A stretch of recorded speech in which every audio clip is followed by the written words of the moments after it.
wasiirka arrimaha dibadda ee dowladda federaalka Soomaaliya ayaa markii ugu horeysay wuxuu kulan la yeeshay dhigiisa dalka Itoobiya iyadoo shirkaasi uu ka dhacay magaalada Addis Ababa. Fafaahinta warkan waxaa inoo soo diray wariyahayaga Cabduqaadir Cumar Cabdulle Fiidka.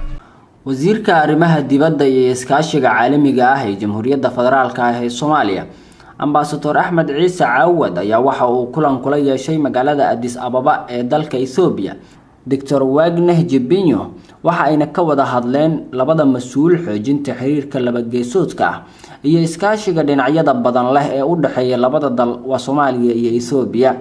Ambassador Ahmed Caawad iyo Dr. Wagneh Jibinyo ayaa waxa ay si qoto dheer u falaqeeyeen oo ay ugu wada hadleen arrimo la xiriira xagga ammaanka, ganacsiga, maalgashiga iyo suurtagalnimada xiriir furan oo u dhaxeeya labada shacab ee Soomaaliya iyo Itoobiya. kulankan wasiirka arrimaha dibadda iyo iskaashiga caalamiga ah ee Jamhuuriyadda Soomaaliya uu la yeeshay dhigiisa dalka Itoobiya ayaana noqonaya kii ugu horeeyay oo ay ku yeeshaan magaalada Addis Ababa ee dalka Itoobiya. waxaana lagu wadaa in bisha Maaj ee sanadkan 2018 markii ugu horeysay labada dawladood ay yeeshaan guddi heer wasiir ah oo qaada dhiga waxyaabo badan oo halbowle u noqon kara iskaashi sal adag leh oo labada dawladood ay yeeshaan. Cabduqaadir Cumar Cabdulle Fiidka magaalada caasimadda ah ee Muqdisho, Somali Cable TV.